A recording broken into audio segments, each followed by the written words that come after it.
ये कहना कि पानी का एक कतरा पाकिस्तान नहीं जाने देंगे। हमें तकलीफ दी, हमारे पानी को बंद किया। भारतीय आर्मी चीफ की धमकी और पाकिस्तान का करारा जवाब। पाकिस्तान के अंदर रहकर थ्रेट्स दिए हैं कि हाथ काट देंगे। क्या हम दोबारा से जंग की ही तरफ चीजें देखते हुए जा रहे हैं? पाकिस्तान को ये खत्म करना चाहते हैं, ये मारना चाहते हैं। अगर भारत ने दोबारा कोई मिस एडवेंचर करने की कोशिश की तो इसका अंजाम इंतहाई भयानक होगा। भारत ने भी इसका जवाब दे दिया कि आप जो कुछ कर लें कर लें। माँ अपने बच्चे को 3 बच्चों के समेत अपने आप को फांसी में लटका रहे। पहले भी हम गुलाम थे, आज भी गुलाम है। क्या पाकिस्तान वो सलाहियत रखता है वहां भारत को शिकस्त देने की? गटर का पानी हमें मयसर हो। बात से सिंध-तास मुआहदे को यकतरफा तौर पर मुअत्तल करना और ये कहना कि पानी का एक कतरा पाकिस्तान नहीं जाने देंगे। भारत को एक और महास्पर्श शिकस्त का सामना। आलमी सालिसी अदालत ने भारत के पानी को सियासी हथियार के तौर पर इस्तेमाल करने की कोशिश को मुस्तरद कर दिया। हुजूर, बचपन से तो सुनते आए थे कि वर्ल्ड वॉर 3 पानी पे होगी,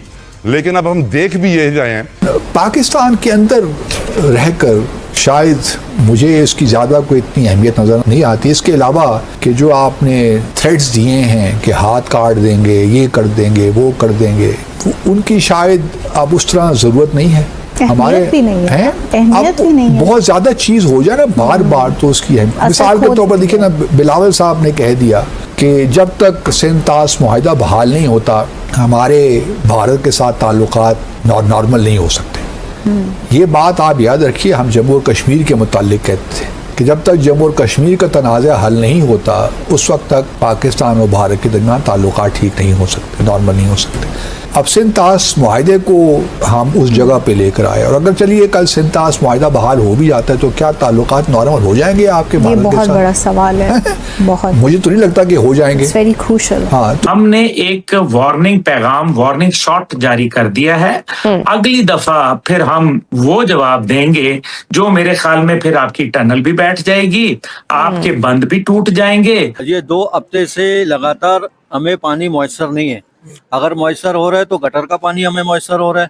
इतना काला ब्लैक पानी जो उसको कोई ना पी सकता, ना कोई नहाने का काबिल होता, या कोई बर्तन वगैरह या कोई और चीज़ धोने का बिल्कुल काबिल नहीं है।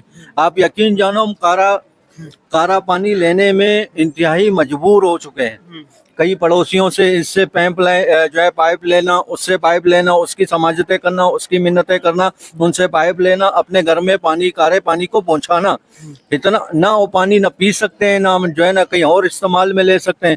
अगर ले लें तो क्यों, हमारे नेचर में नहीं है। सर्च मारे देखें, सर्च क्या मारे देखें। मेरे ख्याल है 25 करोड़ की आबादी है, 20 करोड़ बेकफन लोग फिरते हैं। ये बेकफन जनाजे हैं हम सब।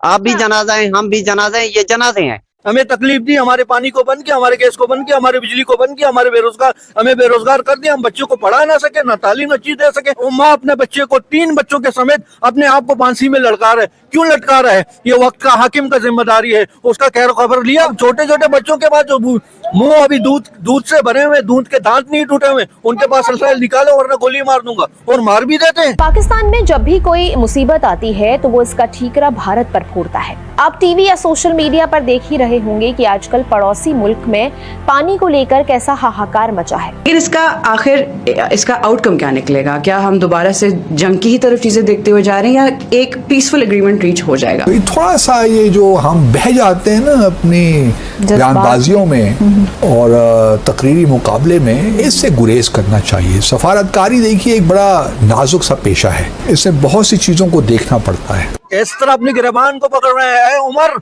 अगर तुम्हारे वजह से एक समंदर के साहिल में अगर एक कुत्ता प्यासा मर गया तो कल क़यामत के दिन अल्लाह को क्या जवाब देंगे? इन बदबख्तों को तो पता नहीं कि हम नौजवानों को किस तबाही की तरफ ले जा रहे हैं। अल्लाह की कसम, हमारे कितने नौजवान जो है नशे की तरफ जा रहे हैं, तबाही की तरफ जा रहे हैं। उनका जिम्मेदार कौन है? कल क़यामत के दिन इसी तरह ये गिरबान है, इसी तरह मेरा हाथ होगा, तुम लोग का गिरबान होगा। खुदा की कसम खा के कहता हूँ, आज मजबूर कर रहे हैं। आज लोग, नौजवान अक्सरियत, ज्यादातर तबाही और बर्बादी, चोरी उनके जिंदगी में, बदबादी उनके जिंदगी में, नशा उनके जिंदगी में, बेरोजगारी उनकी जिंदगी में, बिल्कुल मफलूज कर दिया है हमारे नौजवानों को। भारत ने भी इसका जवाब दे दिया कि जी ये बेस में ही रहेगी, आप जो कुछ कर लें।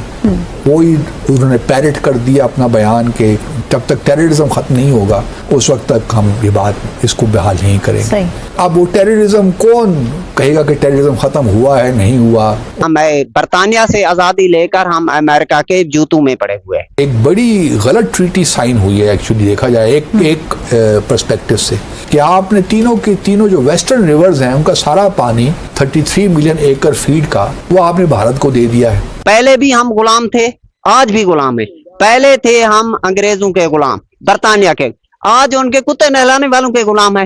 ये देख लें, आप हिस्ट्री देखें, ये नवाब, सरदार, लिगारी, मजारी, गुरचानी, नवाब, ये अंग्रेजों के कुत्ते नहलाते थे, आज हम इनके गुलाम हैं। पाकिस्तान के लिए देखिए अब ये बात सिर्फ कानून की बात नहीं रही। जो लोग ये बातें करते हैं ना कि भारत आलमी कानून की धज्जियां उड़ा दी हैं, वो हम सब जानते हैं। मतलब उसमें तो कोई दो आरा हो नहीं सकते। वर्ल्ड बैंक ने भी कह दिया कि भारत ने गलत किया, दुनिया की ओपिनियन भी आपके साथ है, तो क्या भारत इससे मरूब हो जाएगा? नहीं।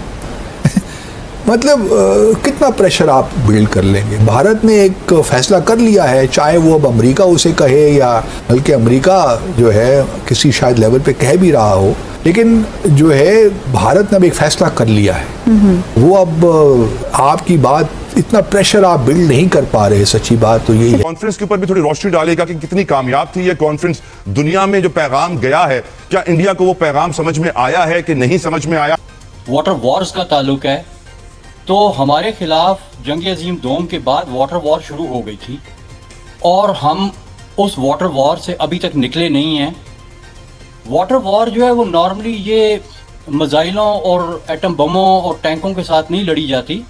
वाटर वॉर जो है वो उसका एक बहुत बड़ा हथियार जो है वो डिसीटफुल ट्रीटीज़ होती हैं, यानी ऐसी ट्रीटी, ऐसे मुआहदे जिनमें आपको धोखा दिया जाता है और आपसे उन चीज़ों पे दस्तखत करा लिए जाते हैं जिनकी आपको पूरी तरह समझ नहीं होती। ये कॉन्फ्रेंस इररिलेवेंट हो गई है। मैं ये नहीं कहता कि इररिलेवेंट है, लेकिन जिस तरीके से इसको ऑर्गेनाइज किया गया था शायद इसको बेहतर तरीके से किया जा सकता था। उसमें कुछ ऐसे देखे ना 7-8 मिनिस्टर्स और ये सब लोग एक ही बात करना, थोड़ा बहुत तो कोऑर्डिनेट भी कर लेते हैं ना कि हमने क्या कहना है, मुख्तलिफ एस्पेक्ट से हम बात करते, वही धमकियां दोहरा रहे हैं, वही बातें कर रहे हैं, उससे असर कम हो जाता है। कुछ रिकमेंडेशंस होनी चाहिए थी। हाँ, फिर ऑडियंस भी जो थी वो सब भरपूर नहीं थी। कौन लोग थे उसमें मुझे नहीं मालूम। पानी का इनको कुछ प्रॉब्लम नहीं है, एक्चुअल प्रॉब्लम है कि पाकिस्तान को ये खत्म करना चाहते हैं। पाकिस्तान जो है ये गन्ने का खेत है, उसको पेलते हैं। क्या पेलते हैं, ये मारना चाहते हैं, ये they are looking for a cause for war. 65 की जंग, 71 की लड़ाई, 99 का करगिल, मुंबई का आतंकी हमला, पुलवामा का आतंकी अटैक, सब झेल गए। अड़िग रहा लेकिन ये सिंधु जल संधि समझौता। लेकिन कहते हैं ना कि पानी जब सर से ऊपर चला जाता है तो आदमी को याद आता है। हमें भी ये एहसास हुआ। अप्रैल 2025 में पहलगाम वो पानी था जो सर से ऊपर गया और पाकिस्तान के आतंकियों ने जो कायराना हरकत की, उसके बाद भारत ने 23 अप्रैल 2025 को पहली बार संधि को स्थगित कर दिया। बायसरन आतंकी हमले के बाद इंडस वाटर ट्रीटी को निरस्त किए जाने के करीबन 1 साल बाद अब भारत सरकार उन नदियों के पानी का पूरा इस्तेमाल करेगा जिन नदियों पर इंडस वाटर ट्रीटी के तहत पाकिस्तान का कब्जा था। भारत की करीबन 3 नदियां जिसमें इंडस, चेनाब और झेलम नदियां हैं जिनके पानी पर पूरा अधिकार पाकिस्तान को मिला हुआ था, लेकिन बायसरन में जो हिमाकत पाकिस्तान की तरफ से हुई उसके बाद भारत सरकार ने भी कूटनीति फैसला लेते हुए इंडस वाटर ट्रीटी को एबेंस पर डाल दिया। भारत ने पहले नहीं कि कश्मीर में क्या किया, यूनाइटेड नेशन सिक्योरिटी काउंसिल पे क्या किया, तो आप ये कि तुम रखते हैं कि भारत कानून की बात समझता है या कानून की जुबान समझता है। हार्ट भारत ने तो हमेशा कानून की खिलाफ वर्जियां की हैं। तो मैं समझता हूं कि थोड़ा बहुत कुछ एक्सपर्ट्स को बुलाकर मशवरा ले लें और इसका एक लॉन्ग टर्म, ये आपकी धमकियों से मामला ठीक नहीं होंगे। खान साहब, ऑपरेशन सिंदूर के बाद के हालात अगर हम देखें, अस्करी और सिफारती तौर पर पाकिस्तान ने एक्सेल किया है, अपना लोहा मनवाया है। आलमी अदालतों के ऊपर कमेंट अभी इंटरनेशनल फोरम्स पे शहजाद साहब ने भी दिया कि हमने वहां काफी टाइम लगाया चीजें, मगर पाकिस्तान को कुछ हासिल हुसूल नहीं हुआ। मगर आलमी अदालतें या सिफारती महाज है, क्या पाकिस्तान वो सलाहियत रखता है वहां भारत को शिकस्त देने की? 2-3 सुपर पावर्स हैं, वहां जाके बात करने की जरूरत है, या फिर भारत हमें उस जगह ले जाना चाह रहा है जहां पाकिस्तान खुद कह रहा है हमारी रेड लाइन है और फिर हम किसी भी हद तक जाएंगे? भारतीय आर्मी चीफ की धमकी और पाकिस्तान का करारा जवाब। भारतीय फौज के सरबराह जनरल उपेंद्र द्विवेदी ने पुणे में नेशनल डिफेंस एकेडमी की पासिंग आउट परेड से खिताब करते हुए पाकिस्तान को सख्त वार्निंग दी कि ऑपरेशन सिंदूर अभी खत्म नहीं हुआ, बल्कि सिर्फ आर्जी जंग बंदी नाफिज है। भारतीय मुसल्लह अफवाज ऑपरेशन सिंदूर 2 के लिए मुकम्मल तौर पर तैयार है और अगर सरहद पार से कार्रवाइयां बंद ना हुई तो पाकिस्तान को ये सोचना होगा कि वो दुनिया के नक्शे पर रहना चाहता है या सिर्फ तारीख की किताबों का हिस्सा बनना चाहता है। कश्मीर के इलाके पहलगाम में होने वाले एक हमले को जवाब बनाकर भारत ने मई 2025 में पाकिस्तान के खिलाफ ऑपरेशन सिंदूर लॉन्च किया था।